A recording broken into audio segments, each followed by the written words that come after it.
بنیادی طور پر علم کے دو حصے ہیں، ایک وہ حصہ جو فطری ہے، ایک وہ حصہ جو کسبی ہے۔ اب جب آپ فطری حصے کی آتی ہے تو اس میں ہر جاندار شامل ہے۔ آپ اگر مچھلی کے بچے کی جو زندگی ہے اسے دیکھیں، اس کا موازنہ کریں، تو جب اسے زندگی ملتی ہے اور پانی میں وہ آزاد ہوتا ہے مچھلی کے انڈے سے، تو اسے تیرنا کوئی نہیں سکھاتا، اسے از خود تیرنا آتا ہوتا ہے۔ اسی طرح جنگل کے جانوروں میں جو جانور کمزور ہیں وہ پیدائش کے ساتھ ہی ان کے بچے جو ہیں وہ چھپنا یا دوڑنا یا کہیں خاموشی اختیار کرنا یا اپنی خوراک کہاں سے لینی ہے، یہ سارے وہ علوم ہیں جو اللہ کریم انہیں فطری طور پر عطا فرماتے ہیں۔ اسی طرح اب خونخوار جانور ہیں،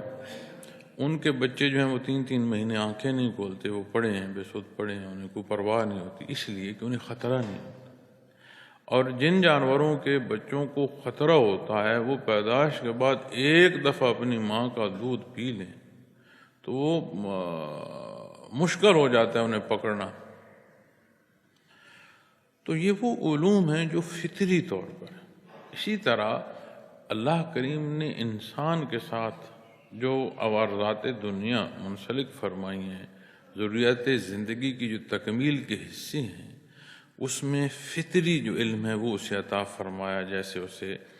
بھوک ہے، جیسے اسے پیاس ہے، جیسے اسے گرمی کی شدت سے بچنا ہے۔ تو یہ وہ علم ہے جو فطری طور پر اسے نصیب ہے۔ اب جب بات کسبی علم کی آتی ہے تو پھر یہاں نبی کریم صلی اللہ علیہ وسلم کا فرمان، علم کو آپ نے فرمایا العلم، جامع علم جب ہے اسے 2 حصوں میں بیان فرمایا، علم الادیان و علم الابدان، فزیکل سائنسز اور نارماٹک سائنسز، دینی علوم اور دنیاوی علوم۔ جب ہم اس حصے پر بحث کرتے ہیں معزز سامعین کرام تو بعض گفتگو کے پہلو ان حدود میں رہ جاتے ہیں کہ جس نے دینی علم حاصل کیا وہ کافی ہے، اسے دنیاوی علوم کی ضرورت نہیں ہے۔ اور آج کی جدت میں، آج کی جسے روشن خیالی کہا جاتا ہے یا آج کا جو فلسفہ عام ہو رہا ہے وہ کیا ہے کہ یہ دین کی ضرورت تو ایک ذاتی حیثیت میں، دنیاوی علوم کی ضرورت ہے، چونکہ یہ نہ صرف ذات بلکہ انسانیت کے کام ہے۔ حالانکہ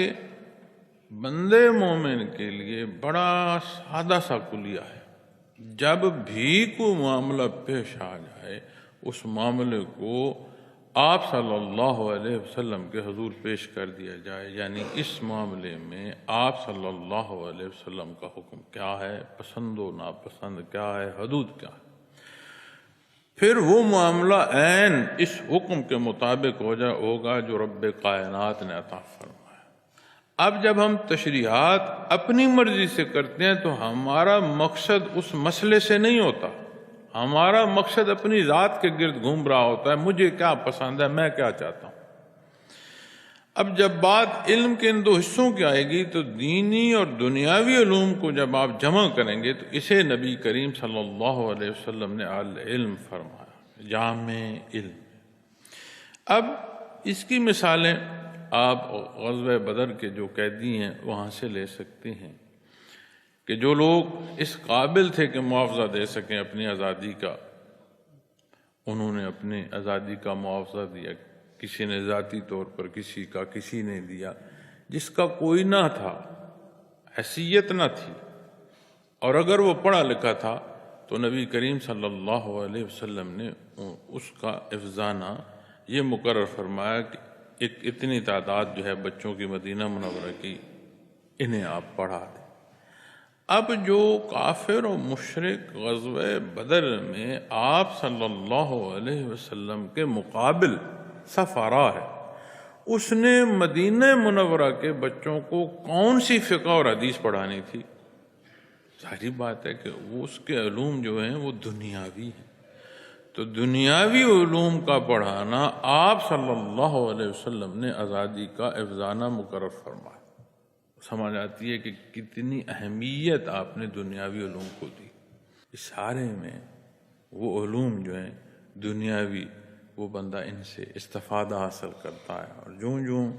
ایک نظم تعلیم کا بنتا ہے، تو تحقیق ہوتی ہے، تو معاملات کی مزید باریکی سمجھ آتی ہے۔ لیکن اگر علوم دنیا کے بھی ہوں اور جس تحقیق تک مرضی چلے جائیں، آج بھی سائنس نے جتنی تحقیق کی قرآن کریم کی تصدیق ہی کرتی ہے، اور قرآن کریم کو ان کی تصدیق کی ضرورت نہیں ہے۔ وہ تصدیق جو تصدیق کنندہ ہے اس کی رہنمائی کا سبب بنتی ہے، چونکہ معاملہ جب دین اسلام کی طرف آئے گا، کلام ذاتی کی طرف آئے گا، ارشادات محمد رسول اللہ صلی اللہ علیہ وسلم کی طرف آئے گا، تو یہ اس سے جامع ہیں۔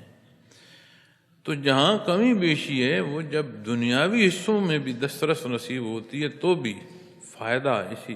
حضرت انسان کو نصیب ہوتا ہے۔ تو جب بات دینی علوم کی آئے گی تو عقائد ہیں، عبادات ہیں، معاملات میں جو اصول و ضوابط دیے گئے ہیں، یہ سارے اپنے اپنے حصے کے مطابق دینی علوم کے تحت۔ اب جب بات ان علوم کی جمع کی آئے گی، ادغام کی آئے گی، تو پھر دنیا کی زندگی کتنی خوبصورت ہوگی کہ معاملات دنیا میں بھی قرآن کریم میں ارشادات محمد رسول اللہ صلی اللہ علیہ وسلم میں کچھ تارک الدنیا ہونا نہیں بیان فرمایا جا رہا۔ ہاں، یہ نقطہ بڑا واضح ہے کہ دنیا کا نہ ہو کر رہ جائے،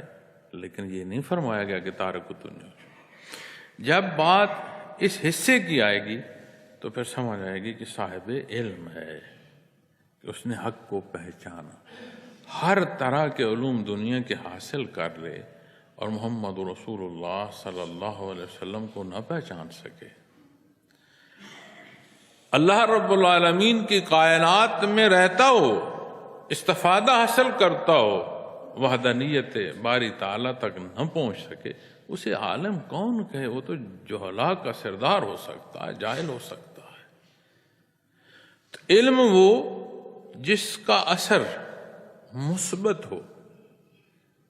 تو سمجھ آتی ہے کہ وہ علم تعمیر کی طرف لے جا رہا ہے، اس کا اثر آ رہا ہے۔